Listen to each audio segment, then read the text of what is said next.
Hello and welcome to EBC TV. My name is James and this is all about your well-being. So this session today is all about your physical well-being, although it can overlap into your mental well-being, of course. But I'm delighted to say that I'm joined by Louise from Nuffield Health. Louise, how are you? I'm very well, thank you. It's lovely to see you again. Nice to see you back on EBC TV. There are not many people who get invited back, you know. That's very privileged. And it's absolutely, and it's not because we don't like them, but it's because you were so brilliant last time. We wanted you on the show again. Well, thank you very much. So I've got a few questions to buzz through, Yeah. And we're going to be talking about maybe having a nutritional journey that is better for colder autumnal kind of weather that we're enjoying right now. Well, I say enjoying, it's just not stopped raining for the last few weeks. Okay, so quick first question then. As the days get shorter and colder, what kind of nutritional changes should people consider to support their physical well-being? Yeah, I think it's really important to look at what's available during the winter months. So definitely increasing things like your seasonal vegetables. That would be your squash, your carrots, your leafy green vegetables, which are rich in antioxidants and fibre. Particularly looking at increasing that vitamin C, that vitamin A, and antioxidants really can support and strengthen the immune system. Not only that, by increasing that fibre, we're really supporting the digestive health, so supporting gut health and regular digestion as well. Secondly, obviously, fibre can support blood sugar control. Yeah. So rather than having lots of peaks and troughs throughout the day, we keep a sort of a maintained level. That's good for your energy. That's also good for your mood regulations too.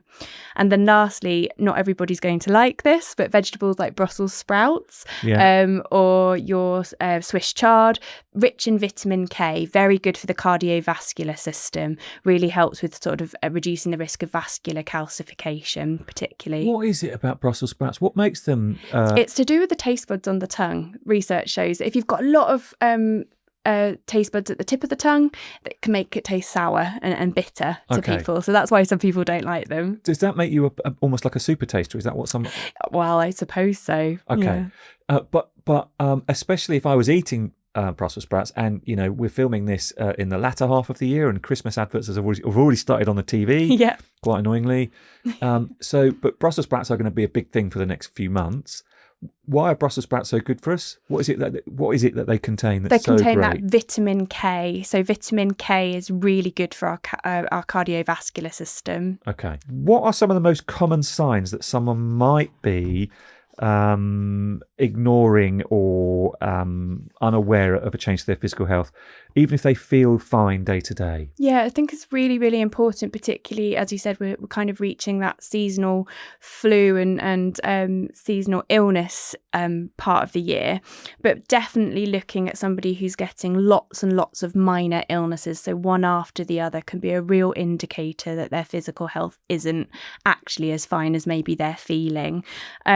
Persistent fatigue is another one, and that's irrespective of having had adequate sleep. Yeah. Even if your morning coffee doesn't touch the sides, it's definitely something to be mindful of. And that could also be changes in appetite. So that could be an increased appetite having an impact, or even going off your food completely. So that reduced appetite can be a real indicator. Motivation can also be quite a key one to look out for, and that's motivation to do your regular routine. So if you're a regular exerciser, if that starts to fall by the wayside, that could be something to monitor in somebody who's not maybe projecting that overall wellness. And then lastly, I think one that most people know about would be that mood fluctuation. So feeling very, very low, for example. Seasonal affective disorder is something that is very real. Yeah. And all of these can be sort of underpinned or as a reason of imbalances in nutrition, sleep or exercise. Sure. I totally get that. I lean towards very buttery toast when I'm tired. Yes. So exactly. It's a massive comfort thing for me. Yeah. And I think that's, something that is very, very important is having that self-reflection, that self-awareness of knowing maybe what those trigger points are. Yeah. Yeah. No, you're quite right. I've started to think about me and toast again now. I've gone off into a toast into a toast haze. Comfort eating was very, very relevant to what we just asked. So comfort eating tends to spike in colder months. How can people balance the need for warmth and satisfaction with healthy eating habits? One thing I think is vitally important to just clarify is comfort eating is something that is very, very natural to human beings. We are a social animal, and actually having food that makes us feel warm, cozy, connected is really important. I think we need to differentiate it from something called emotional eating, which is where we use food as almost a crutch. A crutch. So in terms of comfort eating, it's all about having that balance, isn't it? It's making sure that we're opting for warming, nutrient-dense foods. That could be things like your soups, your stews, roasted vegetables, but maybe always making sure that there's your pulses and your lentils and your good sources of protein, just to make sure that you get that real nice balance. Another really useful thing to have, and particularly at this time of year, is the use of herbs and spices. So you've got your cinnamon, your ginger, your turmeric, and all of these not only enhance flavour, but they also help with things like inflammation, supporting metabolism. So I definitely think there's ways of incorporating that real comfort, particularly for this time of year, into our daily food practices. Next, it would be really practicing that mindful eating.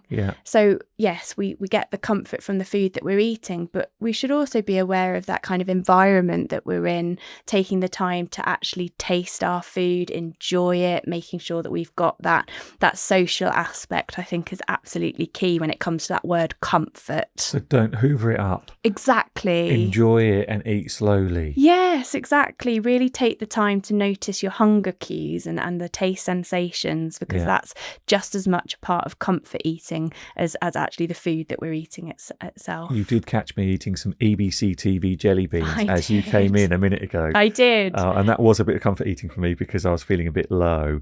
But it's in terms of blood sugar and energy. Exactly. But it's I've had the hit now, so I'm all good. Vitamin D deficiency is common in winter. So how can we ensure that there's enough? And what role does it play in our overall well-being? And I've got a secondary question to go along with that. It is the only vitamin in our household that I take as a supplement. Every other one, my family, my wife, my two boys have kind of educated me that I shouldn't be taking those supplements, with the one exception is vitamin D. So talk to me about vitamin D. Vitamin D is really important. So let's start by looking at what it's important for. That would be your bone health. That's absolutely critical for bone health. It helps to aid calcium absorption. So really, really important. Very important for our immune function.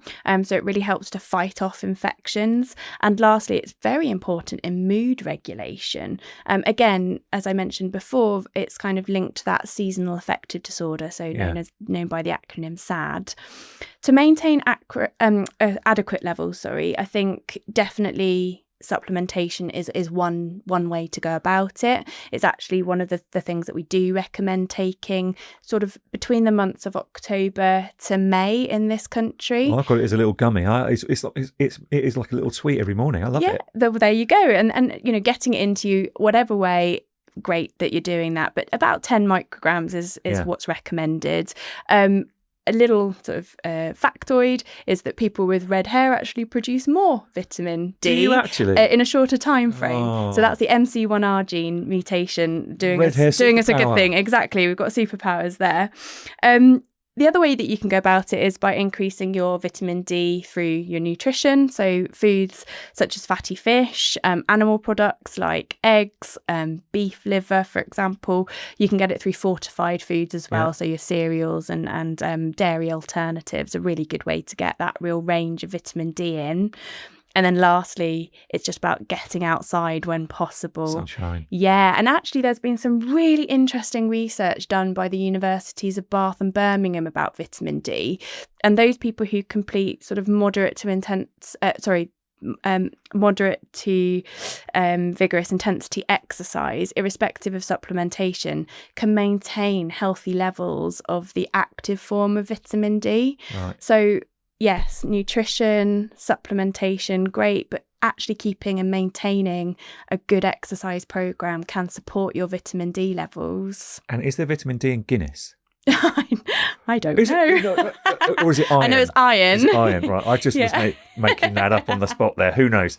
So I'm fascinated what you just said about people with red hair potentially generating more vitamin D. Yeah.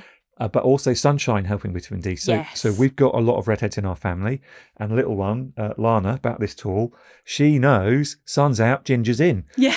So because she knows that her skin is more. Well, you can still wear exposed. your sun cream, and you can still then get the benefits of the vitamin D. Yeah, absolutely. Yeah. Brilliant. Okay, I didn't know that. That was amazing. So you learn things every day. I learn things all the time doing these shows. How does physical well-being, especially nutrition and movement, impact health during winter, and what small daily habits can make a big difference? Yeah, winter can challenge, can't it, both physical and mental well-being, I think. But there's been some really interesting research recently undertaken by Nuffield Health that shows nearly 1 in 3 of those who feel as though they're part of a fitness community say exercise is one of their main forms of socialising, but also 46% reported a reduced feeling of loneliness. So I think by maintaining that physical activity, we can really support that kind of emotional well-being as well by really feeling part of a community.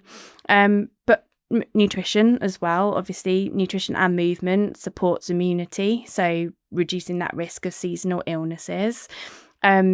It helps to improve circulation and joint health, which can really be impacted by the cold. It kind of causes thicker joint fluid, reduced blood flow, tighter muscles. So by maintaining that physical activity and that exercise, it can really support your overall health. Yeah. And it boosts mood and energy. So we know that by eating well and exercising more, we've got this natural drug almost. Yeah. Okay. Brilliant. Yeah. Brilliant. So when I see, because obviously it's dark at this time of the year, when I see groups of runners running around my town, all with the head torches on, they've got a bit of that going on. So they've got a bit of community. They've got a bit of endorphins being sort of kicked in because of doing some exercise. Not getting any vitamin D, but hopefully they're taking a supplement in the morning. Yep, exactly that. A little vitamin D gummy. Okay, Louise, it's been brilliant. It's always brilliant talking to you.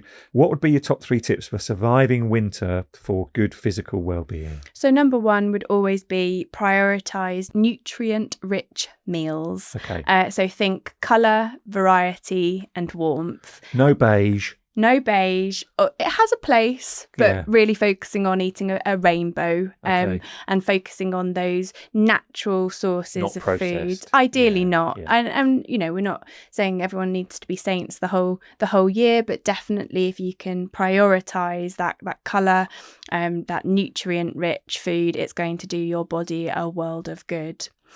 Secondly, I'd say stay active daily. Now, that doesn't mean you have to go to the gym every day. It doesn't mean that you have to go off and spend lots of money on exercise, but certainly move more and sit less.